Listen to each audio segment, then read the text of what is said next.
There's a mistake so common that almost everyone alive right now is making. In the unsettling part, it doesn't feel like a mistake at all. It feels exactly like wisdom. Picture someone you know, maybe it's you, who has been meaning to start something for months, a business, a health habit, a difficult conversation.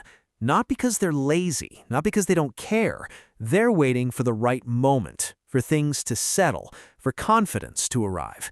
And in the quiet space of that waiting, something is being lost, slowly, invisibly, and at a cost most people will never be able to calculate. Here's the thing about waiting that nobody tells you. It isn't passive, it's a decision. And like every decision, it has a price. Psychologists call it the intention-action gap. It was mapped rigorously by researcher Peter Gollwitzer, and what he found was deeply uncomfortable. Intention on its own barely predicts behavior. You can want something with total sincerity and still never move toward it, because the part of your brain that imagines the future and the part that initiates action are not the same system. Wanting lives in the prefrontal cortex, in the theater of possibility. Acting lives somewhere else, in the systems that respond to the present moment. And without a deliberate bridge between them, intention just dissolves. That gap is where most people spend their lives. But intention isn't the only thing working against you. There's a second force, older and more stubborn, buried deep in how your brain assigns value. Behavioral economists call it temporal discounting, and decades of research have confirmed the same pattern across cultures and age groups. The human mind consistently undervalues future rewards compared to present ones, even when the future reward is objectively, mathematically larger. A smaller gain today feels more real than a bigger gain next year, and so the mind, trying to protect you, always nudges you toward now, toward the familiar, toward waiting just a little longer until it's safer. This isn't weakness, it's a wiring default, built into you over thousands of years when the future was genuinely uncertain, when later was never promised. The problem is that you're running ancient survival software in a world that rewards long-term thinking above almost anything else. And this is where the cost compounds in ways that are genuinely hard to sit with. Think about how compound interest works, not the cliché of it, but the actual mechanics. The reason starting early is so powerful isn't just the growth itself, it's the time the growth has to keep growing. Years don't add linearly, they multiply.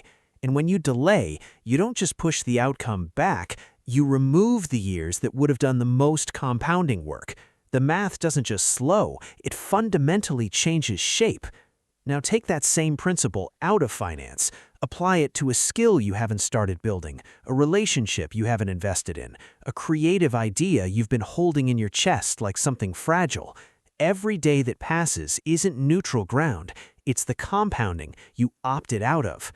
Here's where Gollwitzer's research offers something rare, not just a diagnosis, but a genuine solution. And it has nothing to do with motivation or mindset or wanting it badly enough. In his studies, people who formed what he called implementation intentions, specific if-then plans that linked an action to a precise moment in time, followed through at rates dramatically higher than those who set vague goals. Not, I'll start soon, but when this moment arrives, I will do this exact thing. The brain doesn't need a pep talk, it needs coordinates.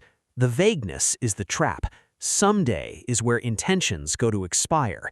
Think about the thing you've been circling, the one that surfaces when you're quiet, that you've talked yourself out of 100 times with perfectly reasonable logic. The waiting never felt like avoidance, it felt like preparation, it felt like being responsible. But preparation without a deadline isn't preparation. It's a story you tell yourself while the compounding clock runs. Somewhere, right now, there is a version of you who started on a random Tuesday, not because everything was ready, but because they finally understood that everything would never be ready. That version didn't have more courage, they just stopped mistaking motion for readiness and picked a day. The most expensive mistake isn't a bad decision, it's the one you keep not making. And unlike money, the time spent waiting never pays you interest back. The next perfect moment was never coming. It was always just the next Tuesday, wearing a disguise. Thank you for watching all the way through. That alone puts you ahead of most. If this hits something real for you, like the video, subscribe, and turn on notifications so you catch every new drop. Now here's what I want to know. What's the one thing you've been waiting for the right time to begin? Drop it in the comments. And if you want to go deeper on why your mind resists change even when you want it, the next video is already waiting for you.